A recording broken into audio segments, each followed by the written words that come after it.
So I'll turn it over to Karen, who will get us started. Thank you so much, Lori. Good morning, everyone. For those of you who don't know me, I'm Karen Govern, the Chief Executive Officer of the Star Ability Foundation. And I'd like to welcome all of you here today for our first virtual family forum. We're very pleased to be able to continue our family forum series. The last event was held about a year ago. Of course, due to the pandemic, we temporarily halted the series, but we felt it was important that we don't lose the momentum that had been created through all of our previous forums and the valuable information and connections that have been shared through those events. So while we do look forward to holding in-person family forums again in the future, we thought it was important to connect with and support our caregivers during this time of unique and unprecedented challenges. Today's topic is particularly timely: tools and supports for caregivers. So we created the Family Forum series based on what we heard from our families and caregivers over and over again, that they needed help finding community resources and support. So in the spring of 2018, we sent a survey to the parents and caregivers of our participants, and they told us their top concerns. One of the areas identified was strategies, tools, and resources to help nurture and support you in your important role as caregivers. So today we'll hear from 5 experts who will provide helpful takeaways for you as caregivers. And after each speaker presents, we'll take a few minutes for some questions and answers. Before we get started, I'd like to thank our fabulous STAR team, Kayla Childs, our Director of Communications and Special Initiatives, and Lori Sullivan, our Operations and Supportive Services Manager, for organizing today's Family Forum, and Rachel Johnston, our Events and Marketing Manager, for managing the technology for us today. As you can see, we're big on long titles because everybody has a lot to do. And we want to make sure that that's very clear, all the roles that everybody has here on the STAR team. So I also would like to have a huge thank you to our speakers, Susan Ryan, who is a speaker, coach, and the author of Our Journey of Love, 5 Steps to Navigate Your Caregiving Journey. Marjorie Appleby, who is the parent of one of our participants, a speaker, brain injury advocate, and the author of Raising David Again and other books. Madison McDonald, Program Director of the Trailblazer Academy here at Star Ability and a personal caregiver. Jason Blount, Academy Program Specialist for the Trailblazer Academy and Program Director of the Junior Trailblazer Academy at Star Ability and a personal caregiver. And finally, Trish Childress, a licensed clinical social worker and the Director of Supportive Services at Avow. At this point, I'd like to turn it back over to Lori, who will introduce our first speaker.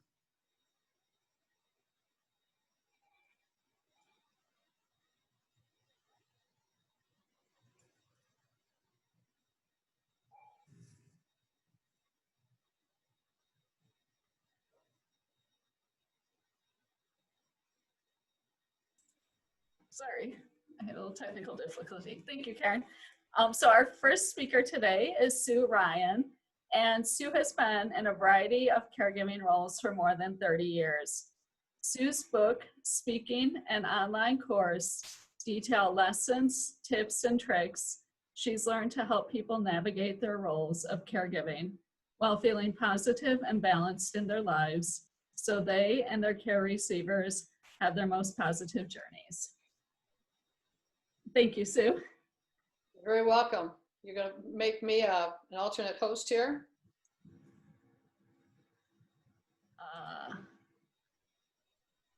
When my first caregiving role began, I often felt frustrated, sometimes frightened, confused, and overwhelmed.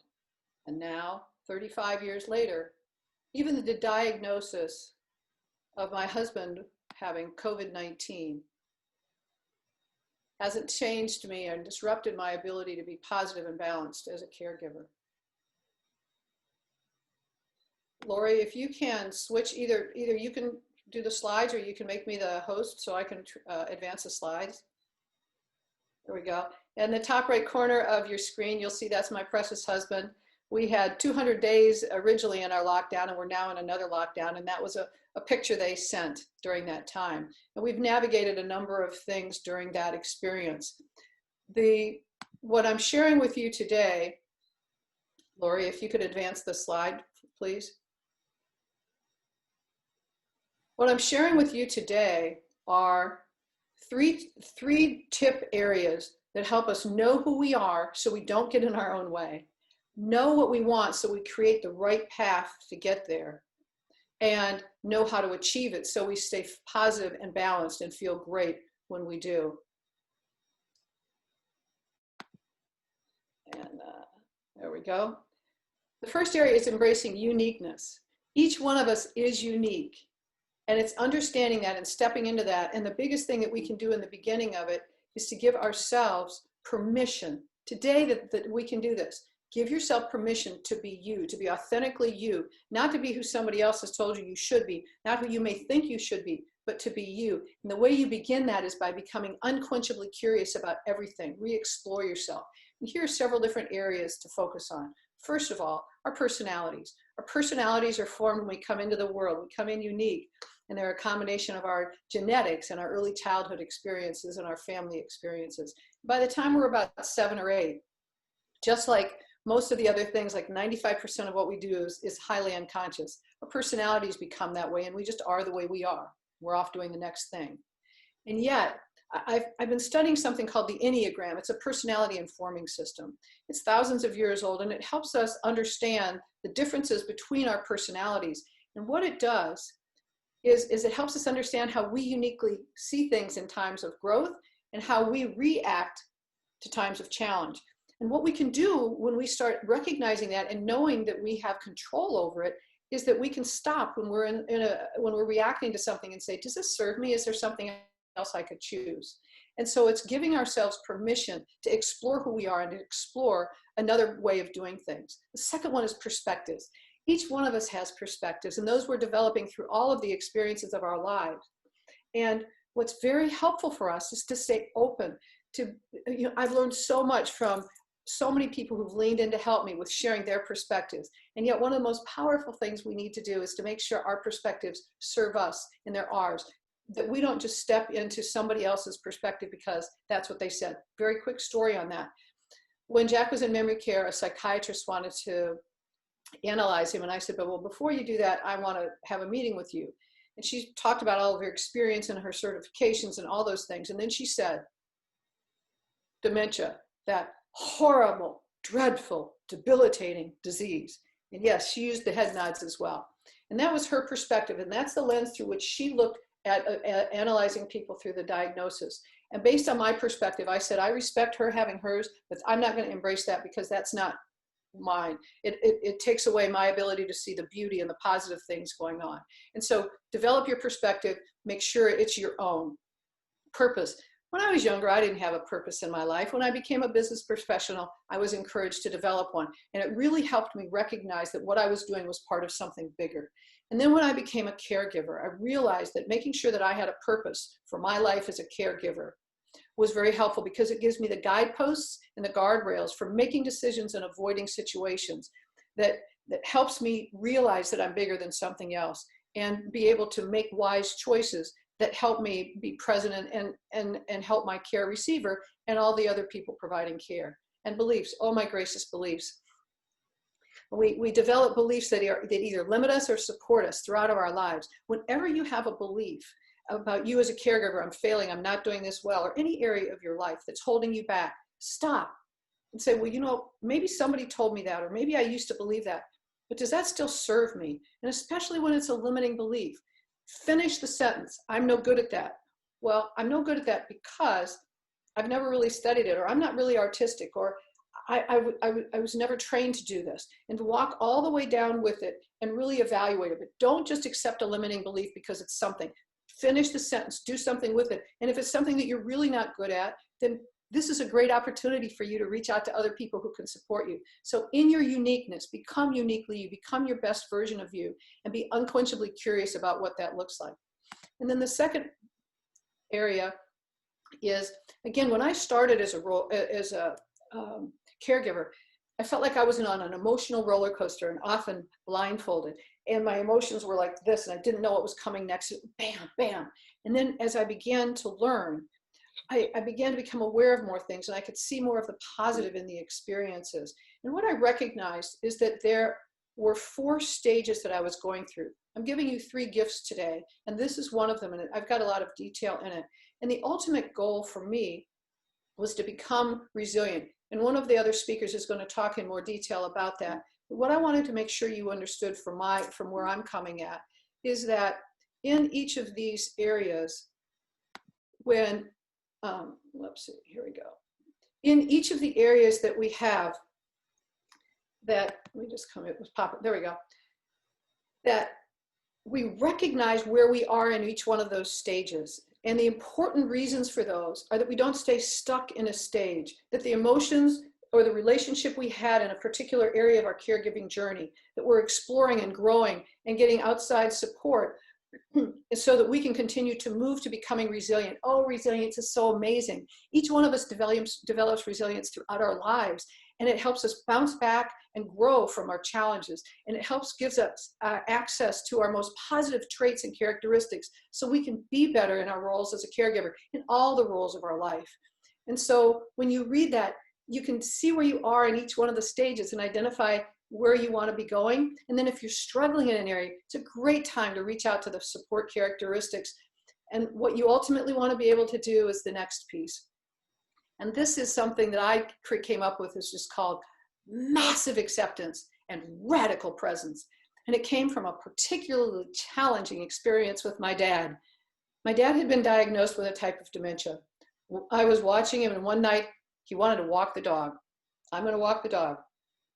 He'd come out onto the lanai that was in the backyard at the top of a hill, and it sloped down to a concrete path that went around the lake. It was dusk. It's that Florida rough, uneven grass. He had the dog. If we had gone out to the left, there's another door on the lanai that's got the concrete path that takes us down there. But no, he's going out the door to the right where the grass is. And I'm thinking, my dad his whole life taught me how to be safe. I want to keep him safe. So I'm, Daddy, this is a much safer, let's go this way. I'm walking the dog, and he's starting to go over this way. And then I'm thinking, what if he falls and breaks his hip? What's going to happen? And so I knew he wanted to walk the dog, but I'm so worried about all these other things.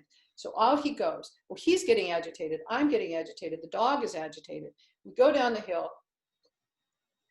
Ultimately, everything is okay, but at what expense? And he stayed agitated. My heart was racing, and it wasn't a positive experience. And as I evaluated it later, I realized that while I accepted that my dad had a type of dementia, and I accepted that that was part of his experience, I hadn't accepted it fully, completely, absolutely, in every part of the experience. Massive acceptance is absolute and all-encompassing. And when I massively accept it, it allows me to stay radically present in the moment. Nothing about all of this, no fortune telling in the future, no wishing it was the way the past is. What did my dad have access to in that moment? This has been powerful in my caregiving and in all the other areas of my life.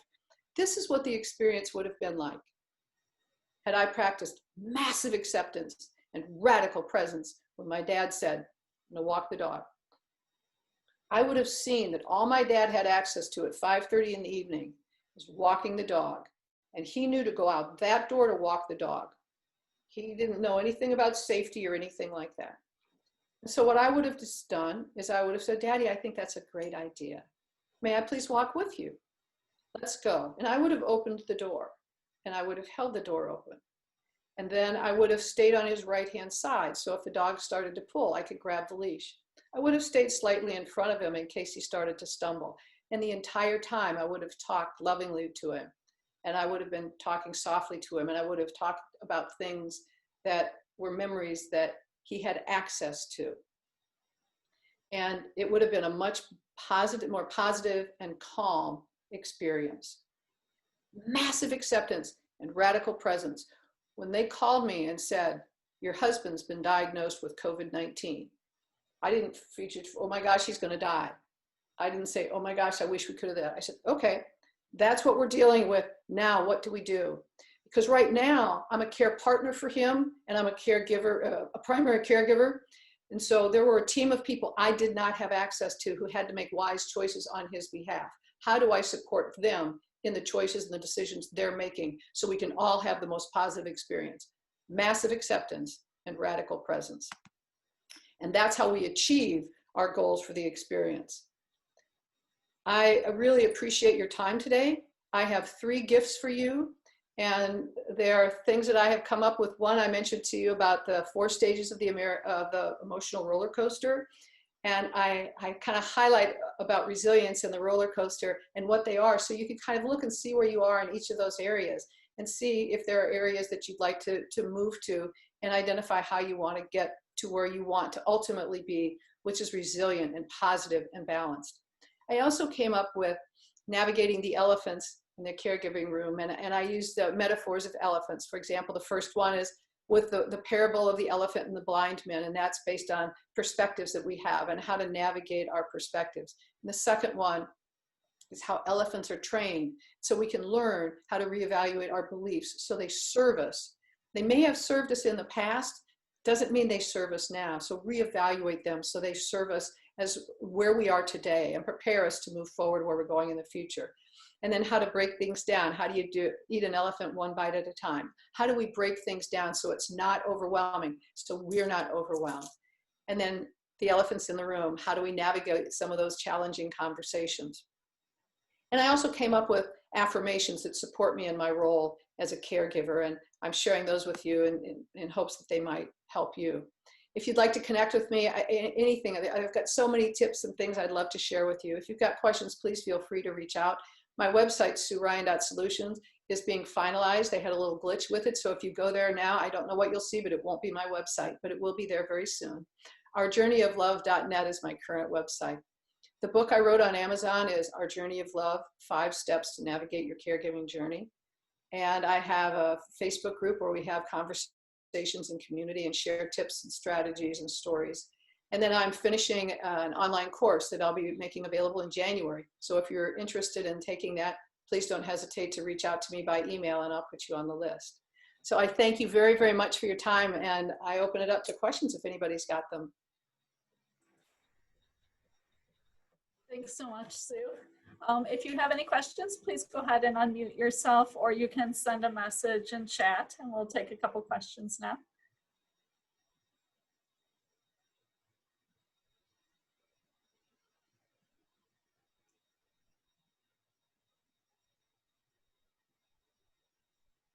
Is that better? There you go. Okay. Hi, Sue. Thank you so much. I look forward to taking a hard look at your materials. I do have a question about those 4 stages.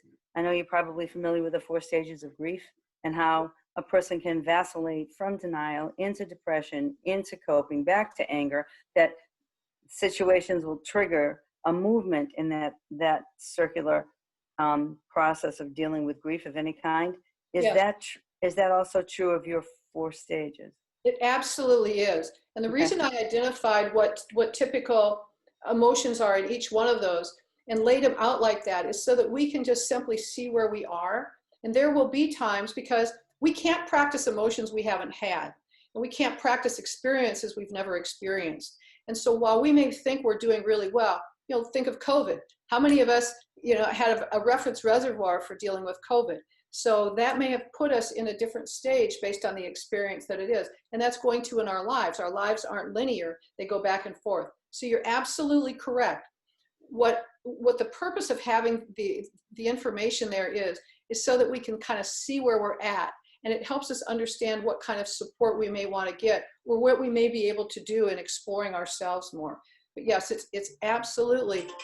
So you're going to, there you go. So you're going to go through it not in a linear way, but back and forth. Okay. Thank you. You're very welcome.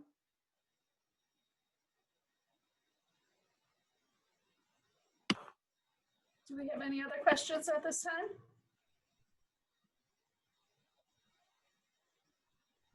Thank Okay, you. then we'll move on to our next speaker. Oh, I'm sorry, Sue. Thanks again. We'll move on to our next speaker, Marjorie Appleby.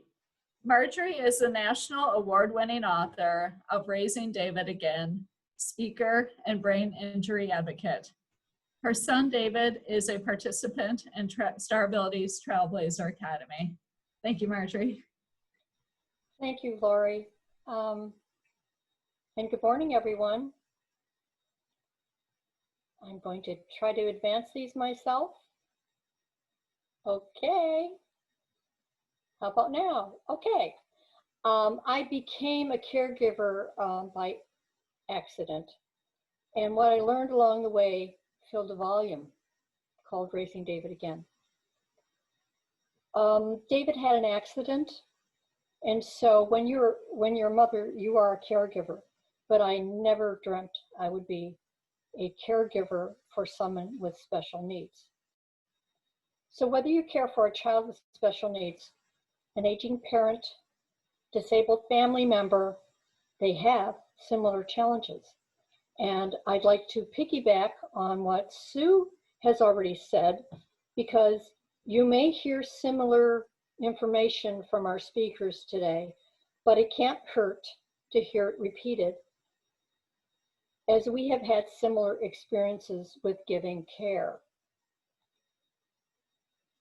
All caregivers have things in common.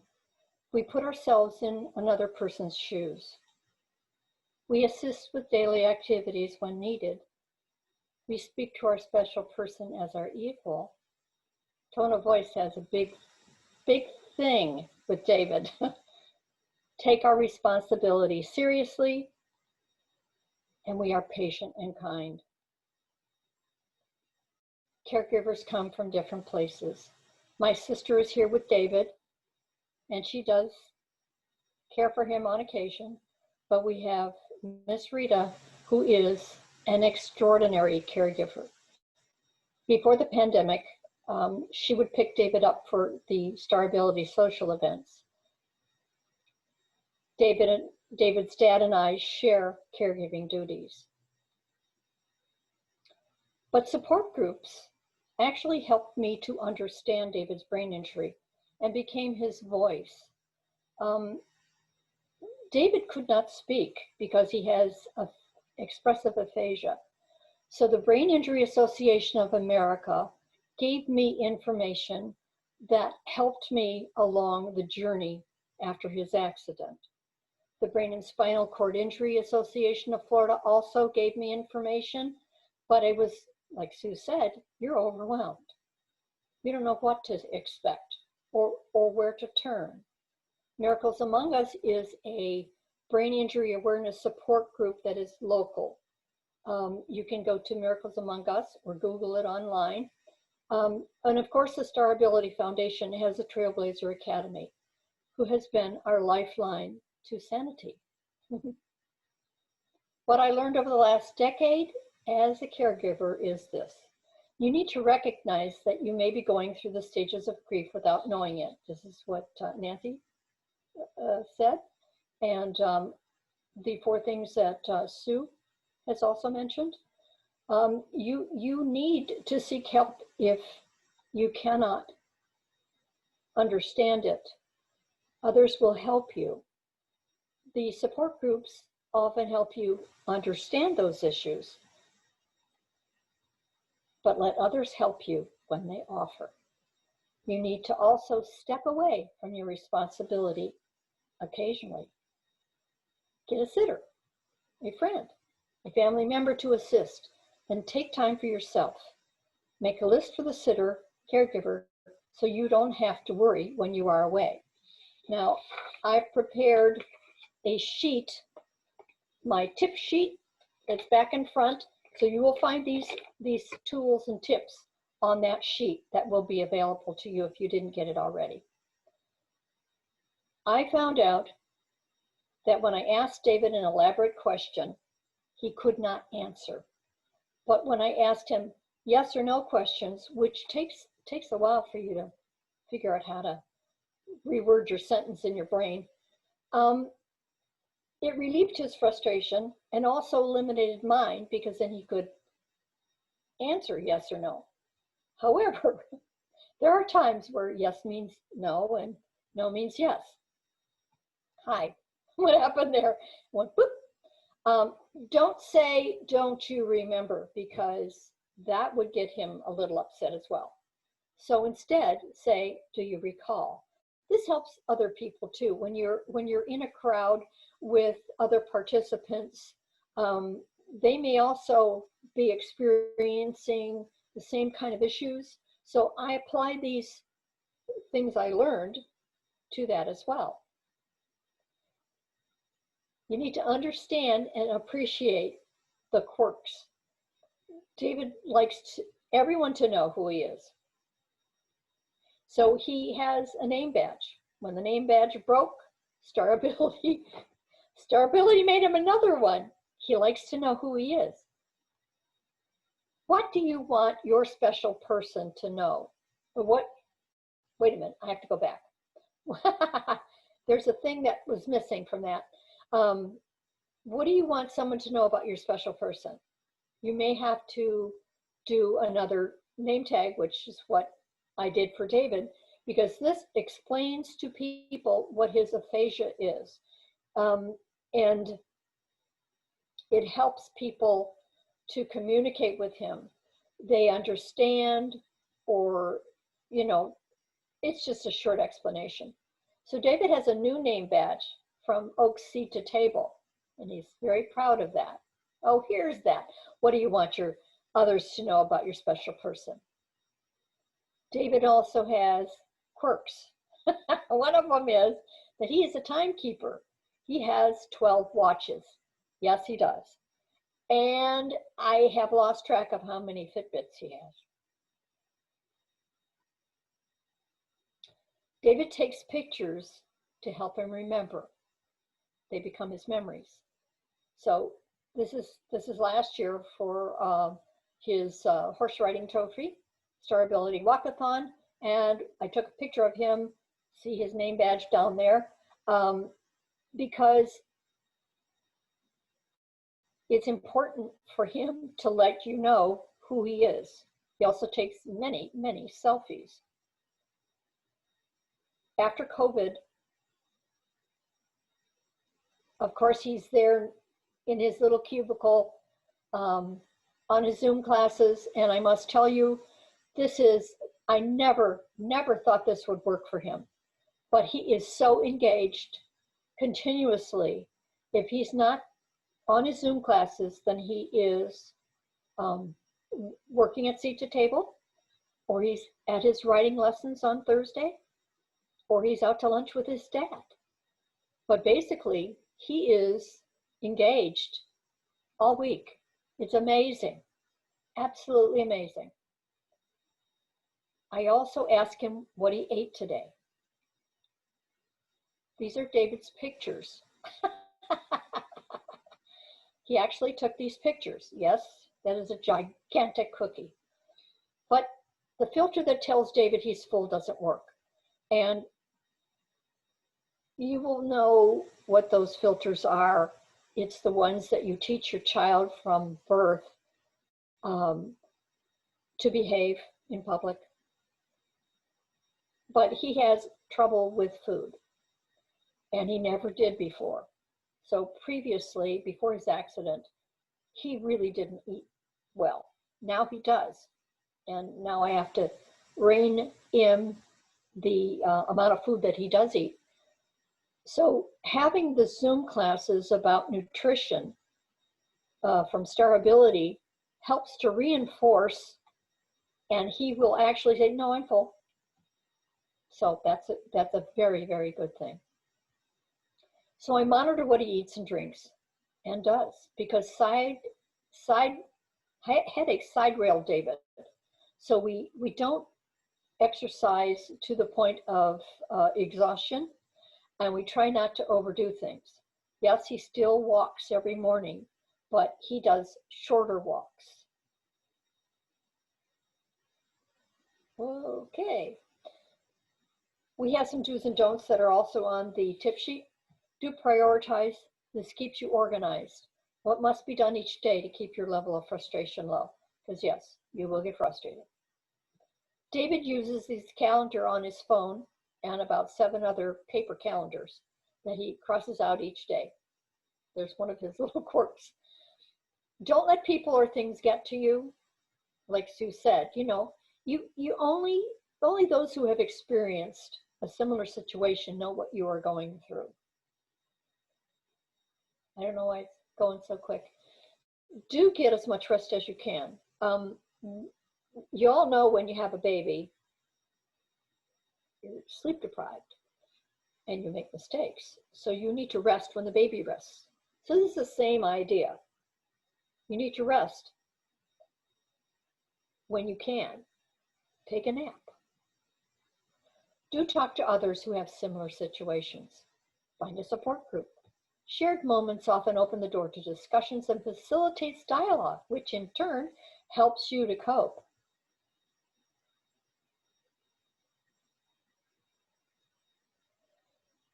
Do have patience with yourself and others. Getting in and out of the car, pulling out wheelchairs, walkers, and canes come with challenges. Anger is projected by your actions.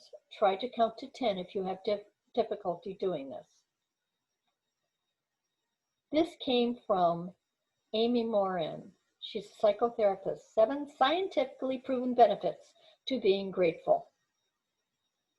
This could be, yes, it's on your tip sheet. As a caregiver, I dare to be slightly selfish. Meditate. It helps you cope. And I also use the EFT tapping technique. I was doing this before I even knew I was doing it. And then someone told me that, oh, you're using the tapping technique. It's often the points, the meridian points, it's on your hands. The instructions are also on the tip sheet. I'm sorry, I don't know why this is going so quickly. Hello. Either I'm advancing it or it's advancing itself. Maybe I shouldn't touch it. Okay, so be aware of your sense of self and do things that make you happy. If you're happy, your participant will be happy.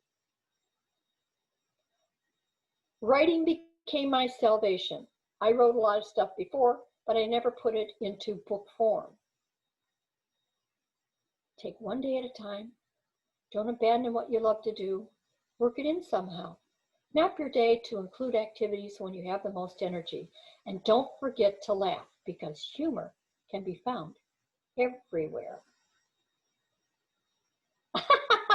I don't know what happened there, but never give up and don't lose your sense of self. I'm sorry, hang on.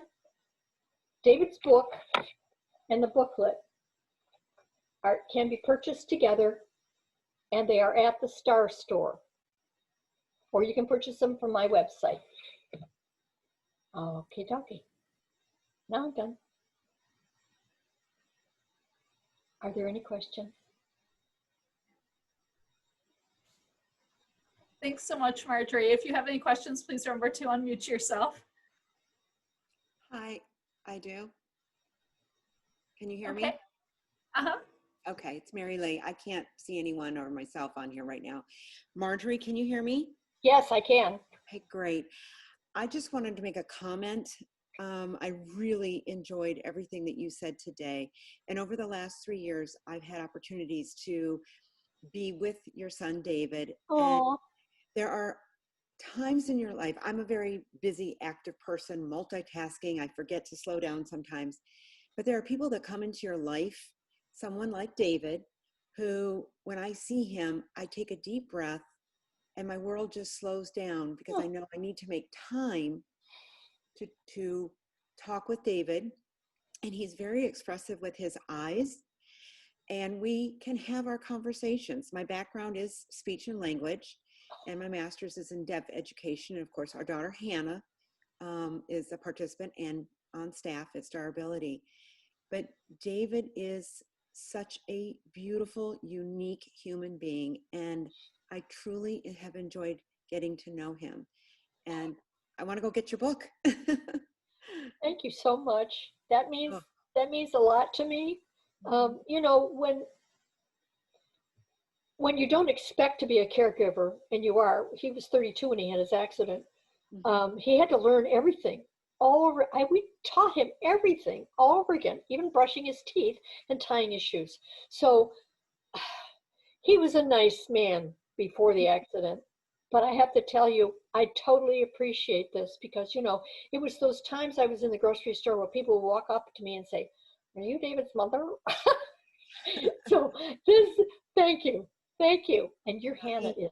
He is still a very nice man. Thank you. Thank you. That means a lot to me. Thank you. Sweet. Marjorie, it's Madison. I want to also thank you for telling us and just giving us basically your whole story on how David has become the man he is today. And especially as you piggybacked on the Zoom classes and all of the participation that he's actively in, he has made so much progress throughout during this crazy time. Yeah. And with him creating worksheets and just being so independent and prompt and attending the classes that he's interested in, the instructors have given me all but positive feedback in his participation. And even I get a chance on Mondays to see him during photography class. He just enjoys being with his peers, and I think that, again, you all are doing an amazing job at keeping him actively engaged, and I'm very happy that he's a part of our program. And thank you for all you do as well as a caregiver. Thank you. It's heartwarming to hear this. Thank you. Thank you. Marjorie, would you be able to demonstrate the tapping technique for us? The tapping technique, yes. You start at the top, eyebrow, here, under the eye, here. Actually, it's a distraction. So when David was feeling blue or he was cranky, I would start tapping. Then you could go here, and actually, I don't know if it's here and down the arm. By the time I got down to his foot, he was laughing. So it's a distraction, but it also helps you pull away from your problem. I'm into distractions. David has a brain injury, so he has a short-term memory, which is, you know, a blessing in disguise. Did that help? Thank you very much. Are there any final questions for Marjorie right now, or? All right, then we'll move on to our next speakers. And as I mentioned, we will have time at the end too for any final questions that you may have. So next up, we'll have Madison McDonald and Jason Blount.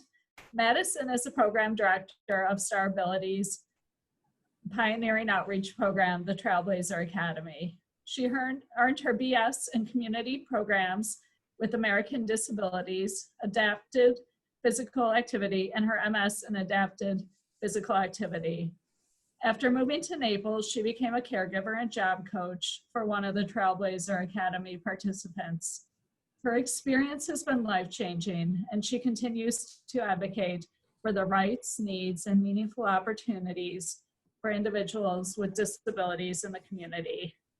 And Jason has been a caregiver and a lifelong friend for a person with autism for 14 years. Through this experience, he found his passion to inspire those with intellectual and developmental disabilities to become more confident and independent in their lives. This passion has led him to Star Ability, where he is Academy Program Specialist for the Trailblazer Academy and Program Director of the Junior Trailblazer Academy. Madison and Jason. Hello, thank you everyone. Great introduction, thank you. I'm just gonna move on to the next slide then and just into our responsibilities. Let's see. All right, so Yes, I have been a caregiver for 14 years for someone with autism. I met this individual in middle school. It kind of just organically happened. He was my friend. I ended up hanging out with him outside of school, and then it just kind of blossomed into a caregiving role. So he has turned into, he's my friend. He is the person I care for, and he is family to me now. So the responsibilities I have, as you see on the screen,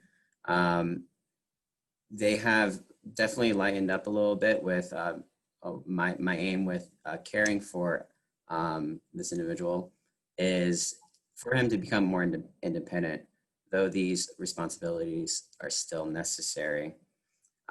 So personal needs, whether it be supervising with hygiene, just making sure that all those processes are happening daily, food preparation, building safety skills and awareness is always so important while being out and maneuvering around the community, or being sometimes independent at home. Companionship, light housekeeping, keeping his brain stimulated with mental exercises and games. Just, whenever there are opportunities for us to, practice some kind of, or do some educational game, we definitely still need to uphold that. And then helping him plan some of his leisure and recreation activities for the week. He's very schedule oriented. So planning for the week is very important for him. Just helping him out in the community with socializing and communication. I definitely like to stand back a little bit more and have him go up and order his food and pay for his food and create that awareness with everyone else in the community that these individuals are, capable and able to fend for themselves to a certain extent, and just any transportation needs and intervening with some problematic behaviors. Unfortunately, that is it's not unfortunate, but it happens, and I'm there for him. So patience is definitely key. And I'm gonna pass it on to Madison. Hi, everyone. As you know, my name's Madison, Program Director of the Trailblazer Academy. But before I became Program Director of the Trailblazer Academy, I met the individual who I care for about 5 years ago. And basically, I'm here today because of him and his family. So, and of course, the Trailblazer Academy and how amazing our program and services are for individuals with disabilities. I want to just piggyback on, again, going into the care responsibilities, but what Marjorie and Sue had said. Becoming a caregiver is a responsibility that is equally rewarding, but it's also stressful at times. As a caregiver, it's important to learn how to support the individual, but also to support ourselves. It's a huge, huge responsibility and, of course, a rewarding responsibility. So when accepting your role as a caregiver, it's important that we have an understanding of our own happiness as well, but also what makes the individual happy. So supporting that individual by caring for responsibilities and helping the family of the individual to understand that their child is amazing and they can succeed and get and accomplish anything that we help them with and that they put their mind to. So through time, it's important to learn what skills are needed to care for an individual. So with those skills, care responsibilities, we help that individual, I help the individual with personal hygiene and care, medication administration, assist with meals and advocate for healthy living. Also job coaching and volunteer support. Our Trailblazer Academy, we're community-based and the goal for most of our participants is employment. So that's a whole new role that all of us as caregivers may need to take on that new responsibilities as being a job coach and helping support volunteer work. Of course, assisting with seizures. So the individual that I do care for has autism and epilepsy. So of course, seizures is a huge part of his disability, and just making sure that the individual is safe, and that, of course, in any medical emergency, that I'm there for. Behavior and emotional support, of course, we all have our days. And of course, caring for that responsibility is huge, especially as we're in the community and caring for that independence of the individual. Of course, companionship. We also focus on light housework, some respite care, and of course, transportation throughout the community, especially through job coaching and just community involvement. And then, of course, through life skill development, education support, because once the individuals and students and kids at age 22, all their services drop. So being that support and continuing education, even though they're an adult, is very important. So again, through time, it's just very important that we provide and we help the individual reach their goals and daily activities and understand their communication style. You know, us caregivers are an essential piece to helping maintain the quality of life of the participant. And I have had a pleasure for these past 5 years to be that support for the individual that I care for. But right now we're going to next move on to some resources that have helped both Jason and I and a few other caregivers during these times. Thank you. Yeah, so some of the training and resources that we have provided would go a long way, and not only to ensure safety and resources for the care receiver, but also relieving some of the stress for the caregiver and providing a little benefit to their mental health as well. As Madison mentioned, her individual with that she cares for has seizures, so just knowing, having that preparation beforehand kind of relieves a little bit of that stress when it does happen. All right. So the APD, Agency for Persons with Disability, APD works in partnership with local communities and private providers to assist people who have developmental disabilities and their families.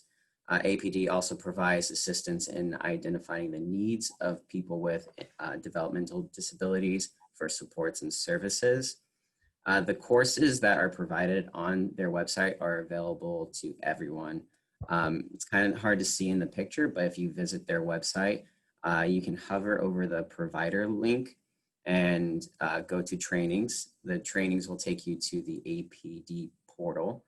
And in that portal, on the left-hand side, there is a tab called Service. It's called, I can't see it on my small screen, but it's service-specific trainings. There it is. And there are trainings for medication administration, supported employment, and supported living coaching, CPR, and first aid, which we'll talk a little bit more about in later slides.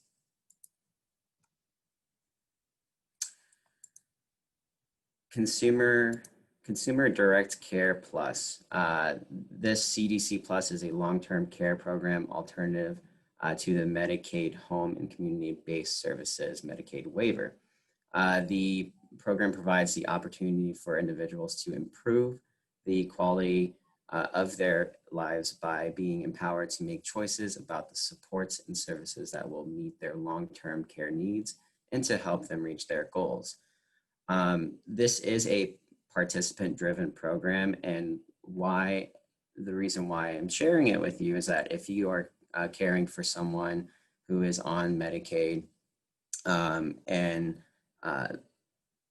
they might need some assistance with how they manage some of that Medicaid funds, they can actually help find caregivers for the individual. But also, if you're that caregiver, this is how I get paid. So they kind of help balance out that funds, and I've used them as well for any resources that I might need to better help the individual that I care for as well. The Disability Rights Florida. So it's a nonprofit organization that provides legal advocacy and rights protection for adults and children with wide ranges of disability. Unfortunately, civil rights violations and abuse and neglect and discrimination happens among the individuals that we care for in our community. I have heard stories of caregivers witnessing this with the families that they work for, or even heard of some caregivers being neglectful to who they are caring for. So I know this is a little sad topic, but it happens, and I just wanted to provide this resource just in case if you ever come across something like this, you know where to go. And I'm going to pass it on to Madison to share a little bit more resources. Thank you, Jason. So another training that has been very helpful is actually a registered behavior technician, so RBT training. We've had the privilege to work with a behavior specialist throughout the last 5 or 4 years within Star Ability. And actually that behavior specialist, he worked with the individual one-on-one before I came around. So it was a pretty great win-win for all of us, but his support is amazing. So again, the paraprofessional certification, you don't have to take an exam. You can just take this RBT training.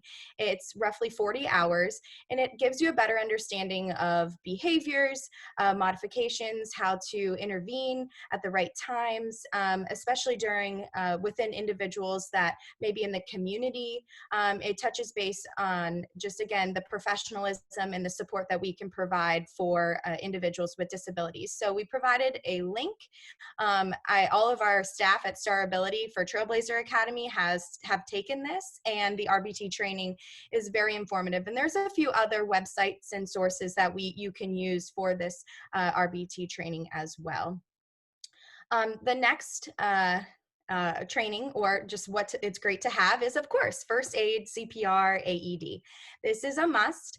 Again, we never know what can happen, especially as just, again, during our daily activities, whether we're in the community or indoors and in the office. Again, it's good to be prepared, and of course we don't hope that anything does happen, but if something does happen, this is a great thing to have as a caregiver. The next, basically, this is an amazing course through the Epilepsy Foundation, First Aid for Seizures. So there is an amazing video on their website that you can look at a later time. But again, if your individual that you're caring for does not have epilepsy or seizures, again, you don't know if they'll ever have a seizure in the future. So it's good to be prepared as best as you can. I was just looking at quick stats, and again, 1 in 26 people in the United States will develop epilepsy at some point in their lifetime. 1 in 26. So again, just being prepared as a caregiver and knowing what to do when something like that does happen is very important to have. And so again, Epilepsy Foundation is a great source, and this would be great to have as well. Finally, the Training Resource Network. So this has been one of my favorite sites for not only myself as a caregiver, but again, for our staff at Star Ability. TRN, it provides many certifications and trainings that you can take 2 to 4 hours long on various topics. So orientation to disabilities, which is actually very important to take if you haven't as a caregiver. You may be caring for an individual that has autism or ID or traumatic brain injury, but the person that you're caregiving for, they have friends, or if they're in a program like Star Ability, you're around other individuals with different disabilities. So again, having an orientation or that idea and knowledge of various disabilities is important to have, as well as it touch bases on social inclusion, strategies for the community, and then positive behavior support.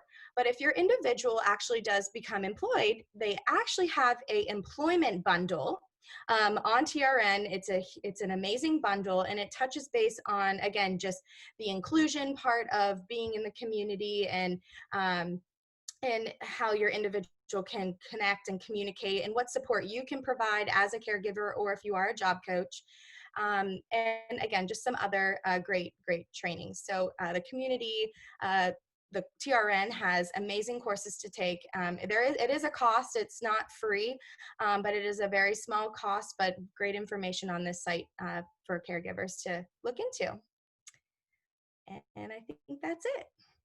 So you guys all does anyone have questions for Jason and I as caregivers or staff of Star Ability? I have one. Hi, Sue. Hello.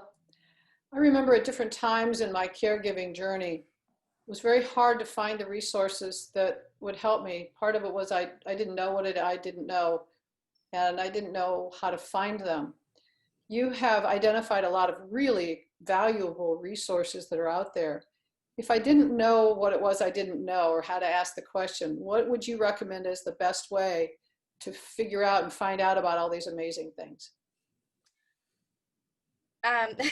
So through research, basically, there is a point in time where there isn't as much support for caregivers, honestly. There's support for teachers and the school system, but as a nonprofit, we've had a difficult time even just finding a positive the intervention, crisis intervention training for individuals with disabilities. It is so difficult to find.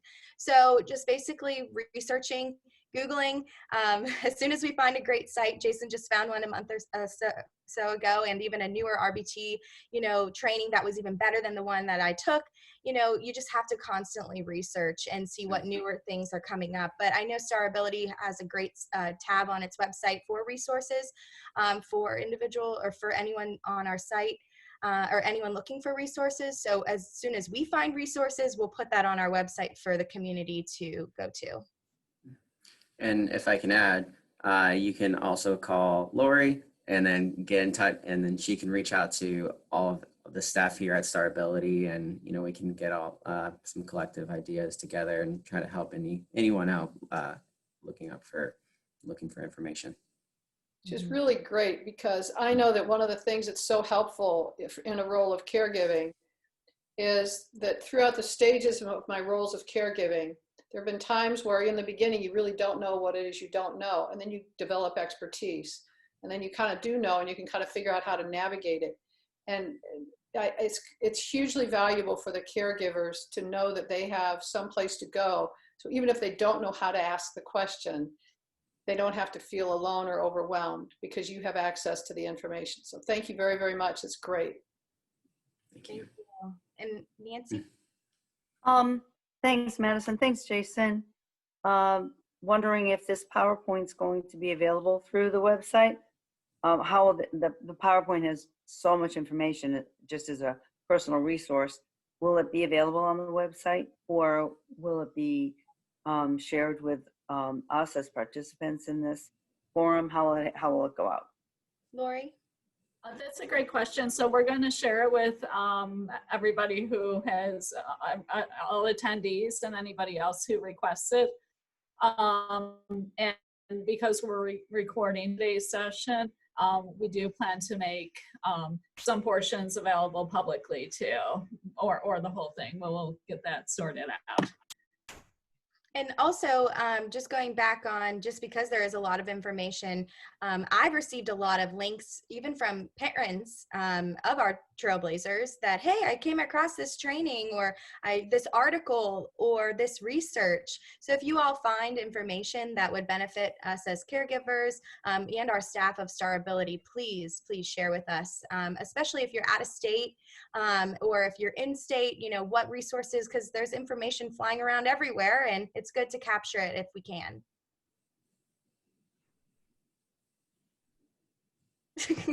Hi, my sister would like to make a comment. I don't know, can you hear me? Yes. Yes. Okay. It says James P. Gary, but I'm Tricia Torricelli's mom, and my brother's computer. So I'm not too familiar with Zoom, but I just wanted to take this opportunity to thank you and the whole program for making these months that we've been at home so wonderful for Tricia. Our biggest problem is limiting what she wants to do, because she wants to do everything. So I just wanted to take this opportunity to thank you for this presentation, which I'll share with her companion and Aid. I'm glad you're going to be posting parts of it so that I can share it with her, this lady who helps us so much with Tricia, and just thank everybody there for their role over these past few months and making it so wonderful for my daughter. Thank you. And we enjoy seeing Tricia in classes and her participation as well. And again, thank you as a caregiver and mother of Tricia. I mean, again, we are all going through something a little different these days. So as I see the audience here, everyone is a caregiver, and you know, it's very impactful. And again, thank you for all of you for what you do for your participant.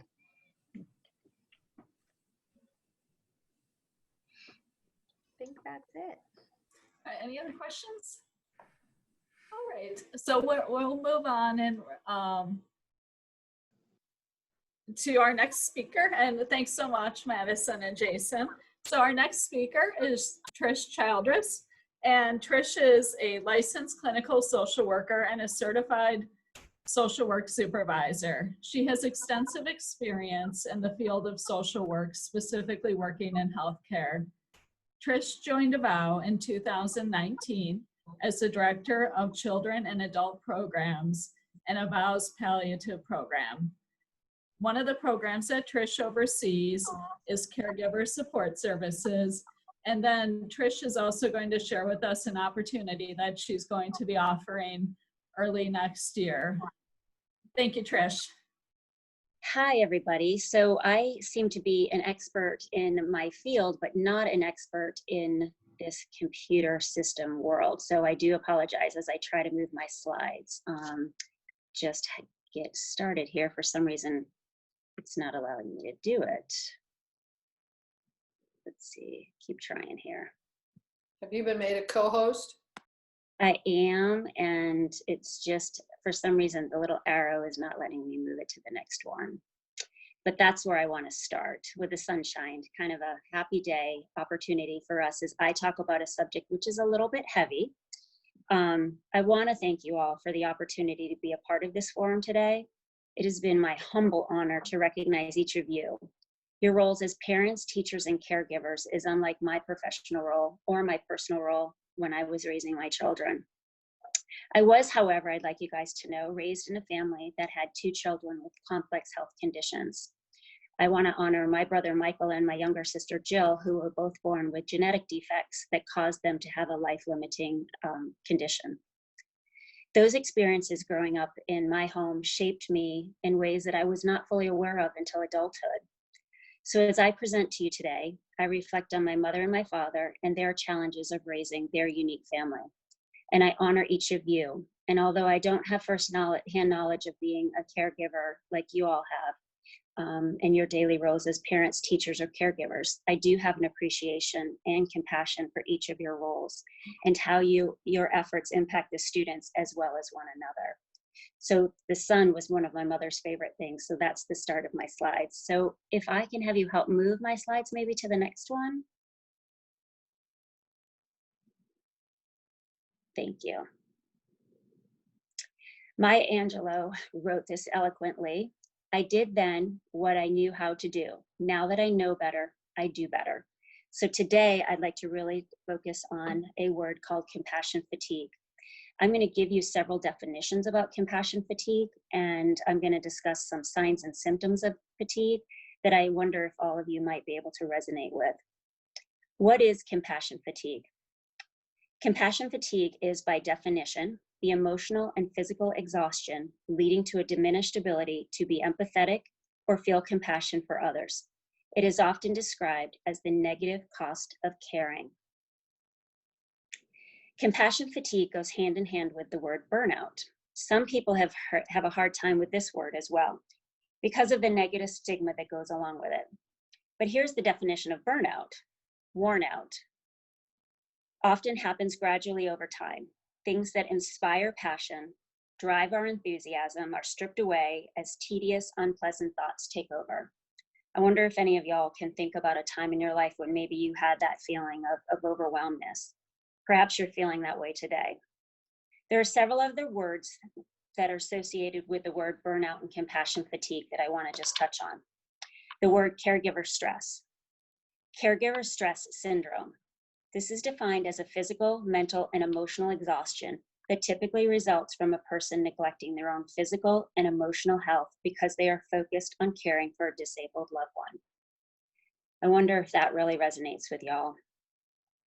The word secondary trauma stress, vicarious trauma, soul injury, which means emptiness, loss of meaning, or a sense that part of yourself is missing, separates one from their real self that causes a person to feel defective, inadequate, or unworthy.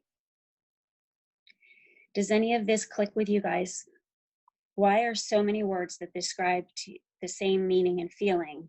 Why not just use words like I'm exhausted, I'm mentally and physically drained, tired, and yes, I'm burnt out? I want to read you some 5 stages. 5 stages of what? Listen to these 5 stages and see if you can maybe guess at the end what I'm describing. Think of the beginning. That might mean the first day on the job or the first time you held your child. Think about how you felt. Did you have a high level of commitment? Were you completely invested in your role? Did you have an I got this attitude? After a period of time, were tasks becoming more difficult to achieve? Did your optimism begin to wane? Did you have less energy, perhaps being less focused? As time moved on, did you find yourself with even less motivation? Did you become more stressed in your daily responsibilities? Find your emotions were more intense, tired, procrastinating, being late for things, resentful, apathetic. Or perhaps you identify with feeling empty inside. You obsess in your thoughts, self-doubting, isolating socially. Perhaps you have had the following medical symptoms: chronic headaches, bowel issues, behavioral changes, agitated, apathetic, sadness, depression. You neglect your own personal needs. As we are talking today, perhaps you recognize that these descriptors have become a way of life for you. You're numb, you feel powerless, and you feel like you have a lack of control. What I just described is actually the 5 stages of burnout. Honeymoon, onset of stress, chronic stress, burnout, habitual burnout. My slides are kind of all over the place, so we'll just, I could just keep going, and you guys will have copies of these slides if it's too difficult right now. I would typically be on my slide 8, which is consequences. And again, I do apologize that I'm not able to move these. Chronic compassion fatigue symptoms are withdrawal from friends, family, or loved ones, loss of interest in activities previously enjoyed, feeling blue, irritable, hopeless, helpless, changes in appetite. You could experience weight gain or unintentional weight loss, binge eating, getting sick more often, missing days at work, emotional and physical exhaustion.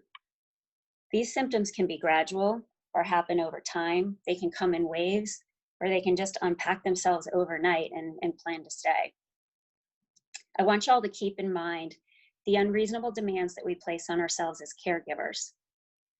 It sets us up for failure and feeling inadequate. For the parents in the group, I want you to think about your role as a parent. Every aspect of parenting is naturally magnified, with so much more to think about, worry about, plan for, and manage. Truly, it's no wonder why we are here today to talk about compassion fatigue. It would be my coping slide right now, coping with grief. Okay, sorry about that. You're doing a great job. I like how they're moving across the screen. So we have a working knowledge now of compassion fatigue. It's emotional and physical exhaustion leading to a diminished ability to empathize or feel compassion for others. We know the strain of compassion fatigue it can have on our physical health, our emotional health, with relationships with our partners and our families, our coworkers, and our friends. Let's talk about how to take care of ourselves and avoid caregiver fatigue. How do we shed that helping role in different situations at the end of our day? Perfect slide, that's the right one. First of all, if you learn nothing else today, I want this to be your takeaway. Be gentle with yourself. That's it, I guess I could just stop right here, right? Just that word, be gentle with yourself. Be gentle with yourself. How kind are you to yourself? I'm sure you all have mastered caring for others. I bet you are all great at being kind to everyone else in your life. Kindness to ourselves comes with words of affirmation. Have you guys ever heard of the 5 Love Languages by Gary Chapman? It has become a popular book among couples to identify their love languages. Words of affirmation is actually one of the 5 love languages. And I want to give you a definition. I guess I'm kind of big on definitions, but the definition of affirmation is the act of confirming something to be true. So when we think negative thoughts about ourselves and we use negative words to describe ourselves, we are actually affirming or believing something to be true. And then this would be the self-care. There we go, great. So changing our self-doubt and negative thinking is the first round of ammunition in combating compassion fatigue. It's pretty simple. The goal is to change our, what I call, stinking thinking. This is actually a part of thought blocking in a behavior modification. When you replace the negative thought about yourself with an improved word, it doesn't have to be opposite, like the word I think bad and good. Remember, it takes time to grow and make changes. Set the realistic expectation of yourself when making self-improvements. So here are some examples. I really messed that up. I didn't handle that well at all. That was stupid of me. What can we say in these scenarios to have better affirmation, better words that we would use? I didn't handle that well. An alternative might be, especially with humor, if we insert some humor in this moment, boy, that didn't go as planned. Never underestimate the power of humor and laughter. I really messed that up. A positive word could be something like, I was present, I got distracted, I was multitasking, I will commit to doing better next time. In the words stupid, I want to just really, really, really say to you all, negative thinking in our heads. Never, never, never use negative words as you describe yourself. Instead, think of it, you were just tired. You can do better. Over time, if you use thought blocking techniques, it can help you with having a more internal, better dialogue. I think we naturally, as humans, we sometimes can just get really down on ourselves. So recognizing that we're doing it to ourselves in our thoughts. You know, I don't know, sometimes I trip over something and I feel foolish. I mean, it was a trip, it was small. I don't have to go to a negative place in my thought process. Continuing on with self-care. Caring for yourself to avoid compassion fatigue involves emotional intelligence. What I mean by saying that is pay attention to your emotional state. This might include making conscious choices. It might also mean deciding to do or not to do something. Is your calendar doable, or have you burdened yourself with responsibilities and commitments?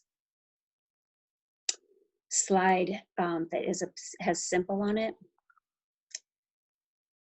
Let's see. There we go, perfect. Oh, back one. Thank you. Be able to say no. Not something that I personally do a very good job of, so I kind of feel like I'm being a hypocrite here, but surrounding yourself with positive people and managing conflict. You are all caregivers. You have an innate ability to help others. As caregivers, people with problems migrate to you. You are a natural helper and empath. Therefore, as a good listener and likely a good problem solver, guess what? People come to you with their problems. You might be spending a lot of your valuable time managing other people's symptoms. This doesn't bode well with our pursuit for self-care. And then the happy slide. So consider spending time with positive people. People that give to you rather than take away from you. If you're sharing lunch with a friend and they are anything but positive, consider an alternative action. Spend time investing more time in you and your well-being. Manage conflict. What do I mean by that? Talk things out rather than hold them in.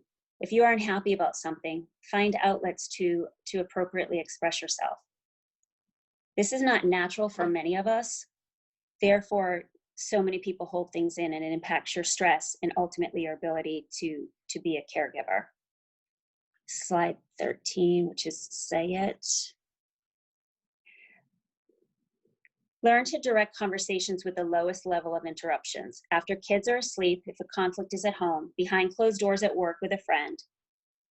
Identify what bothers you and communicate. Use I feel words. That's something like, I feel, I'll give you an example. If I was coming home and my spouse continually leaves the dishes in the sink, now in COVID world, if he's working from home, and I'm frustrated, and I use the word I feel devalued, or I feel disappointed, I feel frustrated when I come home and the dishes are still in the sink. Kind of just quick examples about that. Tips for caregivers. Manage your lifestyle. This does not protect you from stress, but it enables you to cope at the top of your game. We've talked a little bit about this today. Good nutrition, exercise, proper sleep, having hobbies, surrounding yourself with people that support, encourage, and help. Be willing to accept help when it's offered to you, and never forget the value of laughter or lose your sense of humor. That was also touched on today. And as I wrap up, I want to just mention grief. It was also touched on as well. But as a grief therapist, I feel it's important to recognize the emotions associated with grief. Denial, anxiety, fear, guilt, depression, and anger. I think of grief as a big swirly ball of mess, kind of like scribbles on a page. These scribbles mark our disappointment in our losses. Please remember that not all loss comes from a death loss, and therefore not all grief is attached to death. Grief is a loss of a dream, wants, and expectations, as well as change. If we recognize and associate the emotions surrounding grief, we can open the opportunity to be more self-aware and more capable to combat our caregiver fatigue. Thanks everybody for letting me be here today. I want to thank you all. I hope you will be kind to yourselves and each other. Keep your thoughts and actions positive. I hope you will learn to say no when you are able, and you will be sure to take time for yourself. Speaking of that, that's a good segue into the fact that in January, we are going to have a 4-part series on resilience and caring for yourselves and how to do that. Finally, the cliche of needing to place the oxygen mask on yourself first before you can save anyone is very true. Take care of yourselves, lighten your load, and accept help when it's offered. I want to end with Carl Jung. The curious paradox is, when I accept myself exactly as I am, then I can change. Thanks, y'all.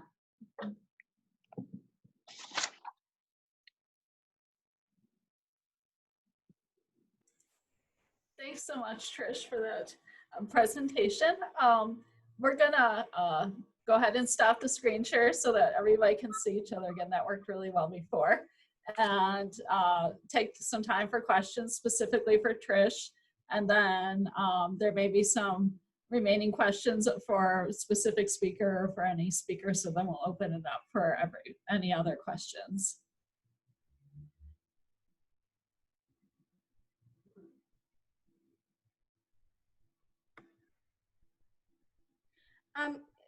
It's Madison. Hello. The passion fatigue training, how would that benefit the Star Ability staff in participating in that training? And what's the, I guess that's my question. Sure, Madison. Ultimately, what we're going to be doing is kind of recognizing the roles that everybody plays in a caregiver role. And then how do we kind of create some armor to protect ourselves in those roles. So some of the things that I talked about today that go along with compassion fatigue, caregiver fatigue, is that exhaustion, not taking time for yourself, exercise, or an outlet for fun and enjoyment. So how do we really hone in and kind of make you accountable to do the right things to combat that? So a lot of it's going to be about talking about it, giving you permission to recognize maybe when you are doing too much, and then how to make improvements in your personal life that might impact your professional life and these roles of caregiving. So I think ultimately it's a great opportunity for your staff to kind of learn the tools and the tricks and the trade of really taking care of ourselves. One of the things that we do as professionals so poorly, we always take on more and more and more. So how do we learn to say no? When can we clean up our calendar? And I think that would also be a really great resource for, again, parents that are caregivers within Star Ability. So hopefully we can offer that to them as well. Yeah, I think the parents would be great as well. I think that's just that other area of kind of recognizing when you're about to hit that wall, what do we do? And I mean, we've heard some great ideas, the tapping piece of it today, behavior modification techniques can work with adults as well, with the caregivers as well. So I think it's a great opportunity for parents too, to really fill up their toolbox. I think everybody here, we all could probably agree, is always doing something for someone else. How do we really take the time to do something for ourselves? Right, when it's 5 o'clock, it's that glass of wine. No. Can I add a comment in here? I think Trish, this is awesome, and compassion fatigue is something that's so powerful and so helpful for people. Part of it is to recognize it, because we can be so far along the path with compassion fatigue, and we have no idea what it is, because when we became a caregiver, it's just this overarching, you're a caregiver. So we feel like, well, I've got to do this, I've got to do this, I've got to do this. And we don't necessarily see it in ourselves, or we feel like we should, or we see that other people have done it, so we should be able to do it. Mm-hmm. And to be able to recognize it, and then also to have other people help recognize it in us, because sometimes we can't see outside the jar, we can't see the label because we're inside the jar. So having these insights, and then also having accountability with other people, especially if you're on your staff, where then you can be open and vulnerable for somebody to say, I see this in you, and like Trish was talking about, then you can be open to receiving it. Those are great thoughts, exactly, precisely. And that's kind of why I talked about kind of the descriptors today, wondering if anybody identified with some of those things, that apathy, or when you're in the middle of that caregiver role and it's just very monotonous and you're getting irritable. Those are the symptoms that happen with caregiver burnout, caregiver fatigue, compassion fatigue, all the other words that I wanted everyone to know if they've heard it before, to still have it all resonate together, because there is so many terms out there for it. So.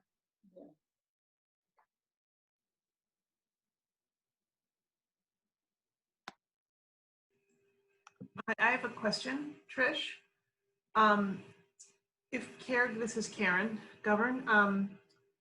If caregivers recognize some of these features of compassion fatigue, are there places for them to turn to, local resources, any support, different things that you can recommend? Sure. So the ones, and I believe that Marjorie mentioned this as well, is joining support groups can really be useful for folks. And as Sue had just mentioned, kind of finding your team, your accountability partners in all of this to help recognize things when you're not able to. So I think support groups are great for that. Avow does have a caregiver support group. If anybody wanted to get that information, I can certainly give you, we have different times for caregiver support groups. But if you found that the caregiver support groups that we currently have aren't beneficial for whatever reason, I would be happy to add another one that would be relevant to Star Ability families as well. So that's definitely an area. Exercise is something that we do, and that's not something we have to reach out to somebody else. We can do in our homes. We can, get outdoors. We live in Florida. We have the beauty of this nice weather to take advantage of. Vitamin D is a great thing to help us address our fatigue and our overwhelmness. Spending some time, as I put that sunshine, out on my screen, recognizing places that make you happy and go to them. I was laughing with a friend. I said that the Hallmark store, you can go there and pick up a card and has so many wonderful positive words of affirmation in it. Sometimes if you read a card, you kind of can resonate with some of the happy thoughts of that, just recognizing what everyone is doing each day. So as far as community, your community is what you make of it. As far as your friends and your family and your peers and other parents, you can build that toolbox by relying on some of those people to kind of help you when you're getting burnt out. I mentioned being able, if someone offers help, take help. So if somebody's willing to help you manage with your child and you could get out away from being that caregiver, taking that time, but not jumping into then helping someone else. Church is another great avenue for people that they find time to kind of get away and recharge their battery, but not if you go to church and then you're the greeter, you're the helper, you're the cleanup crew. You have to go there and just kind of get something out of it for yourself. And sometimes for some people that feels just really selfish. I think as caregivers, you're just always on go. And it's, you know, a long, exhausting day that you never forget that you've got to take a few moments to replenish for yourself. So I think those are some ideas. As far as, you know, other ones, I can certainly pull up some stuff and I can add it to you guys. I can, you know, give you some other resources in the community once I look up some. May I offer a trigger word? Yes. You ever say, I should? That's a trigger word for you. I like it. Should is a trigger word. There's an emotional relationship with the word should that's usually associated with something feeling negative about yourself. And so whenever you say the word should, I should do this, or I should want to do that, or whatever, allow that word to be a red flag for you, and break it down and what it is, and really identify what it is you feel like you should be doing, and then recognize, is this something that you really are the right person to do? And if you feel like you should be doing it and you're not, what's holding you back? And often when we have those conversations in our mind, we speak to ourselves in ways we would never speak to someone else. So if you start shoulding on yourself, find someone else you can have the conversation with who will call you out on it, and then will offer help and take the help. Like Trish said, when somebody offers help, take it.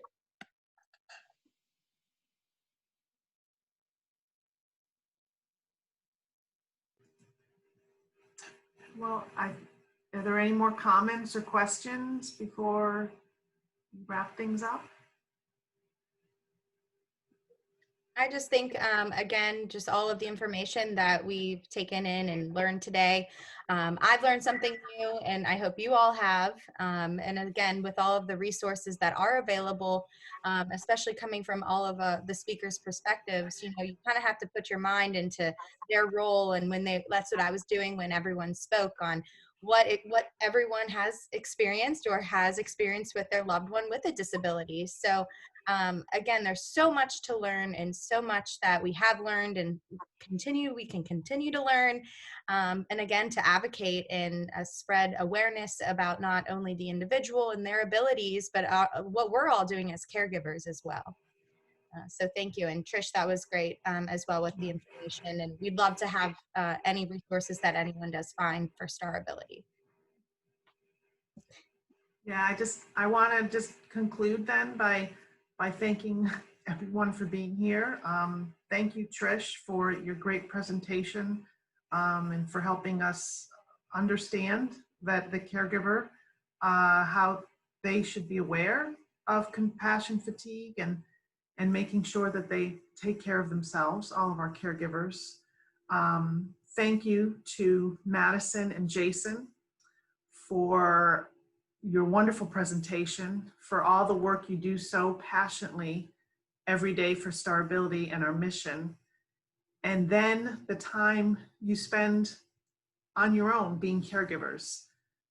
Truly, truly remarkable. Thank you, Marjorie and Sue, for your presentations and for sharing your personal journeys and all of your tips as caregivers that you shared, and particularly for, you know, recognizing caregivers, the importance of maintaining the sense of self. I think that's a really important message. And to everyone else, all of our participants here, all of you who are caregivers, everyone at Star Ability is very humbled to be a part of your journeys. And we are here to support you, support your participants, support your whole families in any ways that we can. So just want to thank you all so very much. And we welcome your feedback on this family forum, as we do with all of our family forums. So if you have any feedback you'd like to give, feel free to share it. Send an email to Lori or to myself or anyone else. We're always looking to improve. So I'd love to hear your feedback. So Is there anything else? Shall we end with that? Thanks, everybody. Thank you, everyone. All right, thank you all so much. Thank you. Bye. Have a wonderful day. Bye, everyone. Bye.